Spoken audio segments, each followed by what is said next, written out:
No, I actually recommend that small mom and pop landlords like us just avoid the blue states like the plague because in Los Angeles, they've made it so, for example, in Los Angeles, they made it so ridiculous that it's landlords are leaving. And they increased, like, they made a new rule that tenants have to owe at least 3 times um, the area average rent or median rent in order to be evicted. Welcome to the Real Estate Pros Show, where we interview real estate investing professionals from coast to coast, as well as the service providers that serve the real estate investing industry.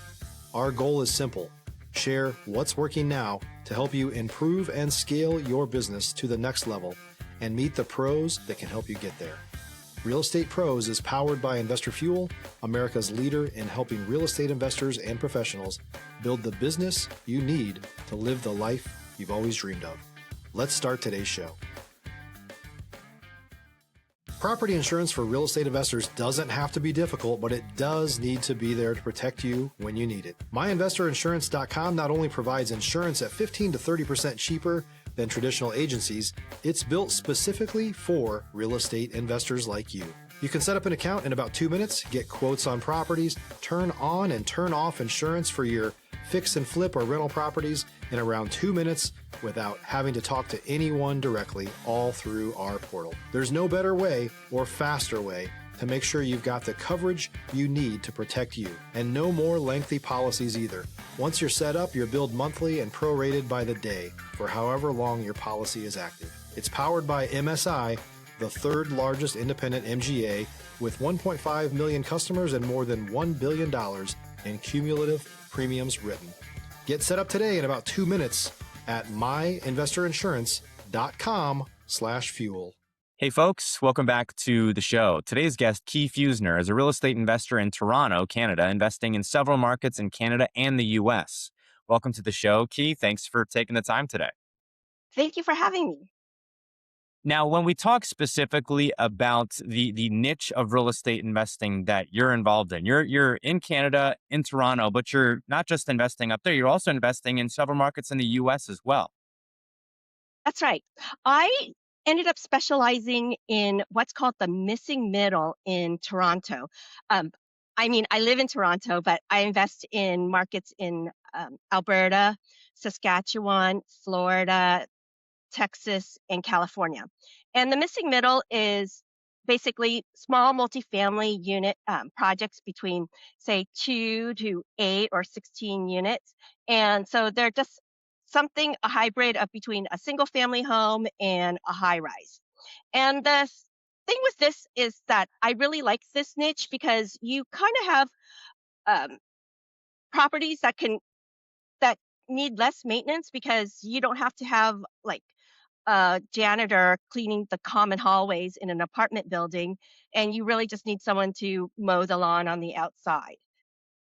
Now, when we talk about this space, townhomes specifically, uh, is the strategy generally to, buy and hold these long term, or is the strategy, to have a 5 year window of period where the property is going to appreciate and then you sell at that 5 year mark? Well, for me, I'm a buy and hold investor, so I hold forever.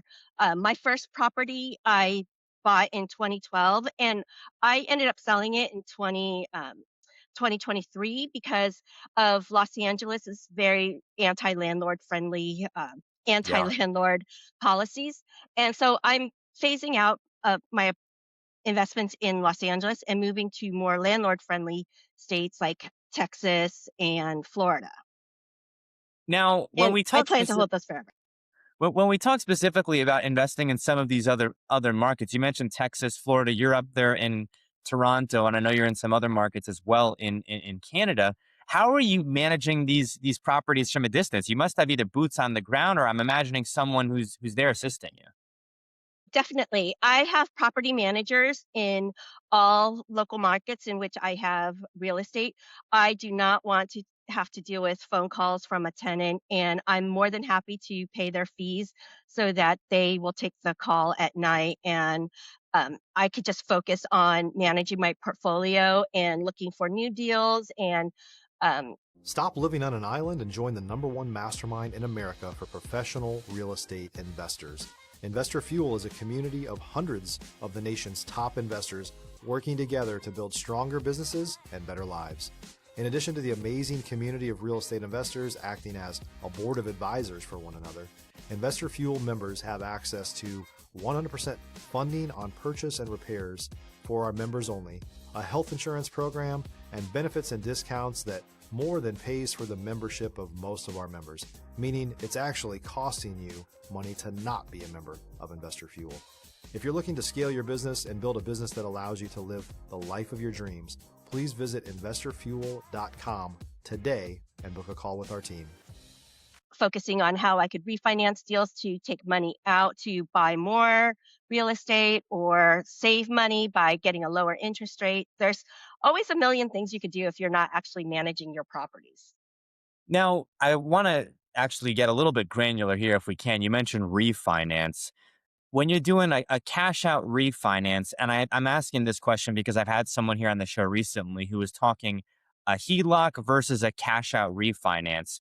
Have you used both? Do you have a preference for one or the other? And when is a good time to do, some type of restructuring? Whenever you have equity to take out, I want to have the least amount of equity in my properties as possible for multiple reasons. Like, for example, it lowers, uh, I haven't seen this, but this is the mindset that investors have is that, um, say, heaven forbid, someone slips and falls on your property, and then they fear that the lowest hanging fruit is to go after is your house. So they're going to sue you for your house. But it's um, an unsavory option if the bank owns 80% of your house. So that's why you want to, plus, you want to take that cash out and redeploy it so that you could grow your real estate portfolio. Yeah. Now, when we talk specifically about, townhomes, are you finding these deals on market? Do you have a realtor there that you work with, or is this something that you're, very much like reviewing deals and underwriting deals on a daily or weekly basis? Mainly looking for turnkey real estate providers. And the last property I bought was um,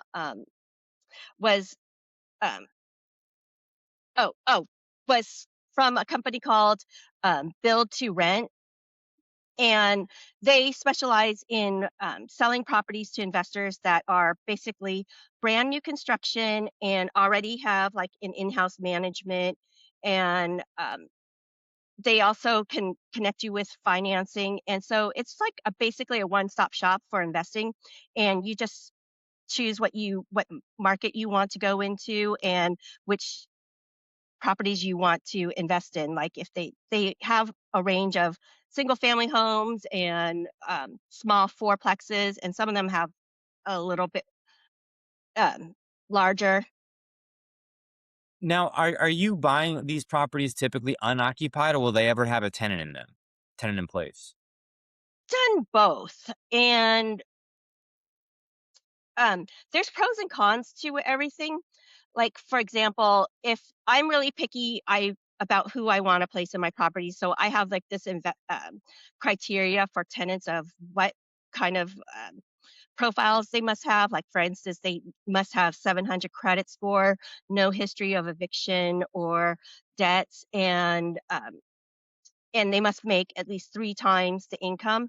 Whereas, like, if I bought properties that had existing tenants, and those have been hit or miss. Like sometimes those people um, have a really bad end up vacating the property um, without paying. I had a guy midnight move in the middle of the night, and but I pursued him through collections. And I've had other people who, when I took over, like they defaulted right away.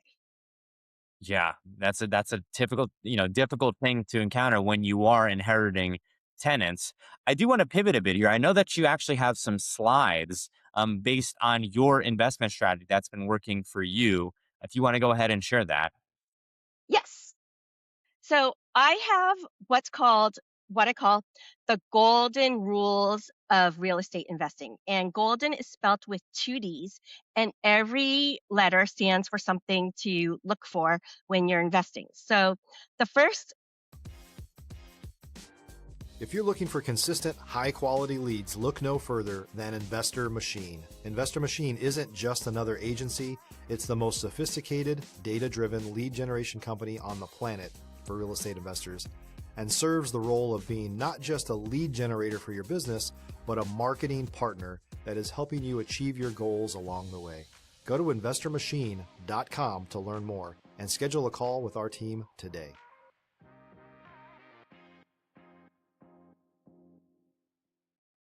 first is the G. G stands for growth, and it could be any type of growth.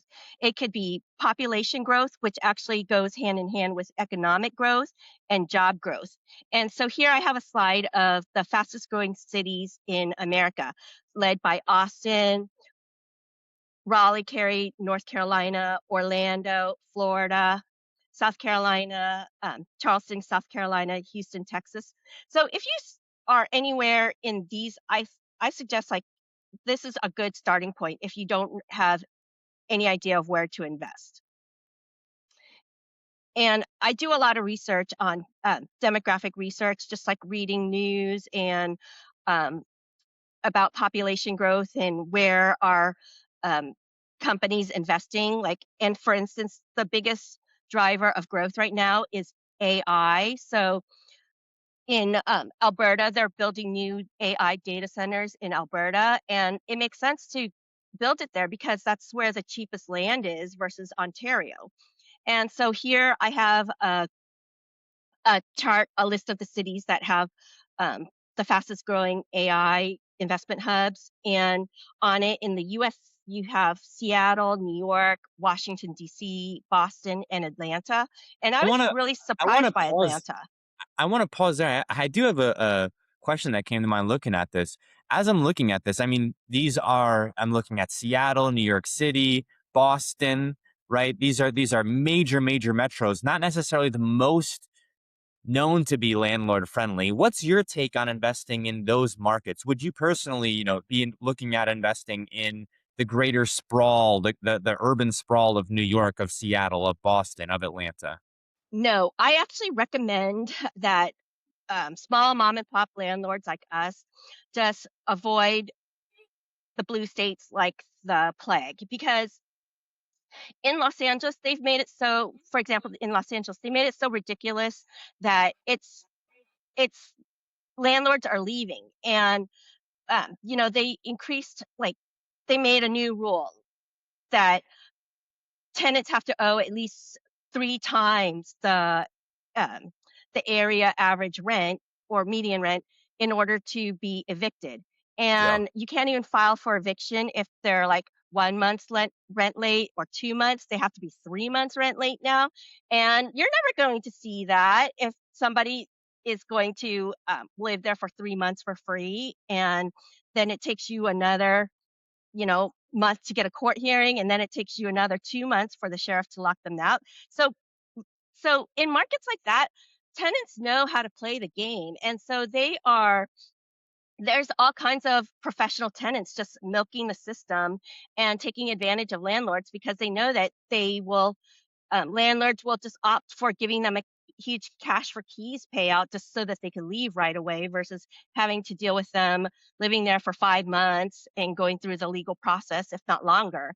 And I've had to do that with one woman during COVID. Um, I'm so grateful, but she asked for $5,000. She said that she could leave in 30 days, and it was a typo. She said she was going to leave in 3 days, and then she's like, said, "How much will it take for you to leave in 3 days?" She's like, $6,000. Okay, done. I paid it. She had me by the balls. Like, what am I going to do? What do She you was do? making my life hell. Yeah, let's get you out of here faster. That's one of these situations, and you mentioned it, right? When you have these processes that can drag on for so long, I've actually spoken to an attorney in Seattle who is talking about, yes, you do have increased rents in some of these areas, but you potentially also have to be prepared for this property to have a squatter in it for a year, maybe longer, right? And so, yes, you do have higher rents, but you also have this risk of default and then someone staying in your property without paying while you're waiting for the legal process to pan out. If you're a new or newer real estate investor looking to launch or grow your real estate investing business, please check out Investor Fuel Club. It's a coaching community, but unlike anything you've ever seen before. And you can actually partner with members of our mastermind from coast to coast on deals right in your market. There's no better opportunity to build a consistent business than to literally partner with pros to help you avoid costly mistakes, avoid the need for capital to do deals, and help you eliminate your fears as you're starting your business. Learn more about Investor Fuel Club at investorfuel.com/club. Yes.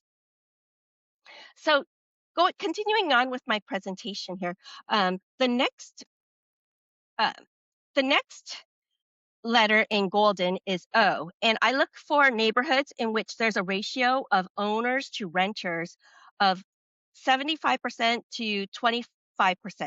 So the logic here is that you want to have a neighborhood in which there's more owners than renters because owners have a vested interest in maintaining their properties and um, and ma- and driving up the property values. Whereas renters just kind of see their neighborhood and their house as like a consumer product, and they just really don't care about like throwing trash on the lawn or doing anything to improve it. Like whereas, say for example, in my neighborhood in Los Angeles, the local residents fought really long and hard to have the neighborhood converted into a historic preservation overlay zone. And that really drove up property values because that limits how what kind of developments could take place in that neighborhood and how people can modify their homes. And so that just makes it more desirable for people to want to live there. And so you have faster appreciation that way. Yeah, absolutely. I think those historic districts are great, and whenever they happen, it seems to really have a cultural impact too. Yes. And then the L stands for location, location, location. So I do uh, an in-depth dive into the natural disaster risk of an area. Especially, you have to do this given the hurricanes in Florida and the wildfires in California. And so I Florida is a great state to invest because there's a lot of population growth, but I don't want to deal with having to deal with hurricane risk. Even if you have a brand new construction that is hurricane proof, like with, the new cinder block walls and hurricane proof windows and everything like that, it's that if the if it's a hurricane prone area and you will have higher insurance prices throughout that entire area because they have to offset spread the cost of the insurance for everyone. And same with the wildfires in California. Insurance rates have gone up across the board in California, even in areas that are not near like wildfires because um, just because they have to spread the risk. And I even had trouble finding insurance for one of my properties that's in the middle of the city because the insurance companies now are limiting how many homes they'll invest in an area so that they can control their risk. Risk. Yeah. And I also look at crime maps like on areavibes.com because I don't want to deal with break ins or having Right. people move out all the time because of their fear of crime. And this is something I failed to do when I bought my first property. I bought it because it was brand new construction. And then when people moved out, I had a hard time filling the vacancy. And I was like, what is going on here? And then I talked to some people, and she's like, oh my God, you want to get out of this place. And I learned that it had the second highest murder rate in LA County. And it's like, no wonder nobody wanted to live there. They don't want to get stabbed going to the grocery store. Yeah, that'll drive people out. You're right. Yes. And another thing is just keep in mind scary areas attract scary people. So you're going to get all kinds of um, un- let's just say not your you know, not the Lululemon hot yoga mom who's raising two bilingual kids and has a tech executive husband.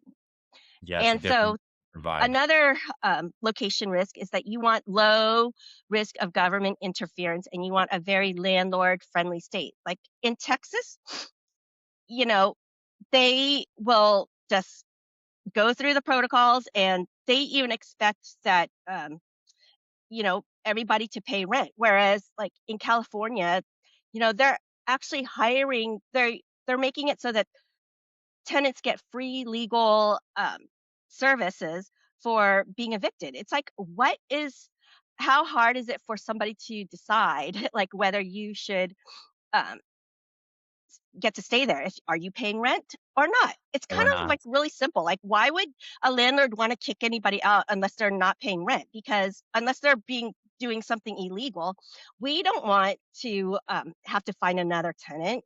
Right. So then I look at demographics. That's the first D.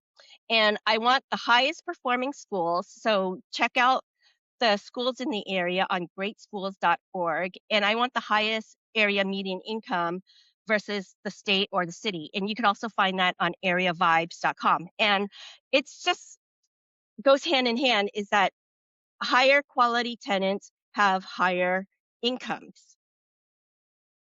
And then you want to look at the demand and supply in an area, like, and look at where are they building the most housing and where do they have the most housing starts, because developers do intensive research on where they want to build because that's where they're going to make the most money.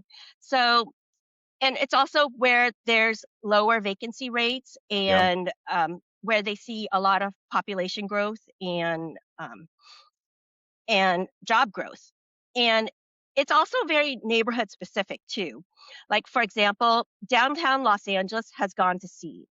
And it's because property values there are probably like down 50% from their high because there there's a multitude of things happening there. One, Los Angeles has an ever growing homeless problem, and it's just getting worse and worse because of their horrible landlord tenant policies. And then at the same time, you had a tons of new construction in downtown Los Angeles. So there is like a massive onslaught of supply. And what's horrible is that the massive onslaught of supply is in luxury units. And so it's basically unaffordable to most people. And they're Yeah. only targeting this niche upper class tenant. But the unfortunate part of that is that upper class tenants, like, your lawyers and accountants who worked in downtown Los Angeles, don't have to work in downtown Los Angeles anymore because after COVID, there was a trend toward working from home or working remotely. And so that's why downtown LA has like a 30% vacancy rate in commercial properties. It's just a very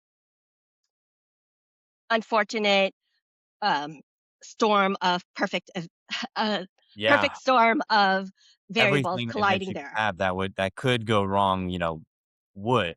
That can be challenging. And I know specifically in multifamily, you mentioned California, Texas as well. Texas as well. You had so much multifamily development um, that's impacting all these developers who, especially if they took out variable rate debt to where their mortgage premiums on these loans could double in many cases. It's not exactly been the easiest 5 years to be a developer in Texas.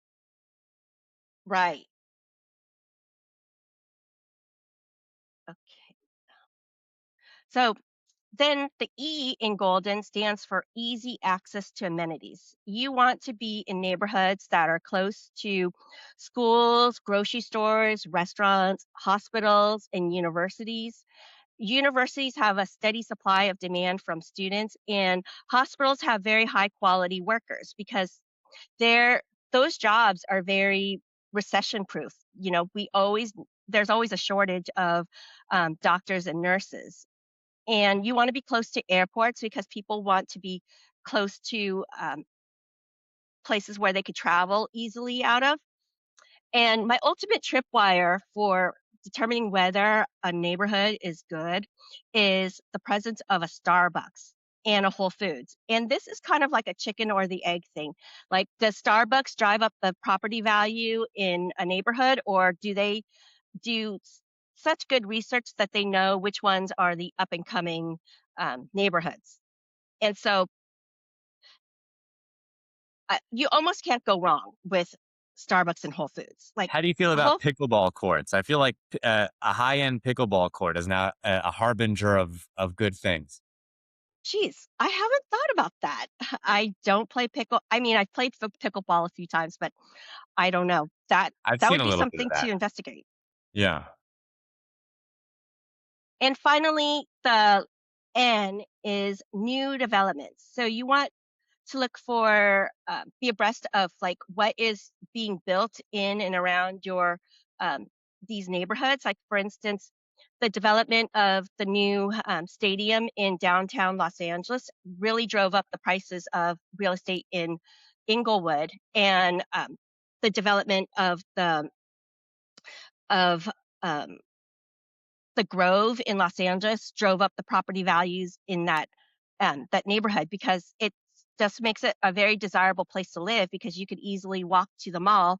And in especially in Los Angeles, driving is just horrible. So anything that is pedestrian friendly in Los Angeles um, would also be a good bet. And people want to live close to transit lines and subway stations so that they can increasingly um, not drive in traffic.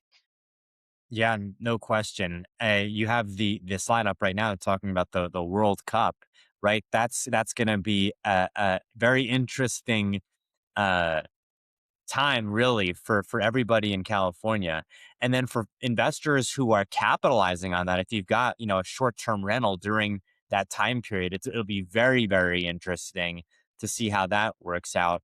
We are coming up on time here, though, Key. If folks are interested in reaching out to you, what's the best way for them to get in contact with you? You can email me, Key, Key, at keyfeusner.com. That's KeyFeusner.com. Key, thank you so much for coming on the show. Thanks for taking the time today. Thank you for having me.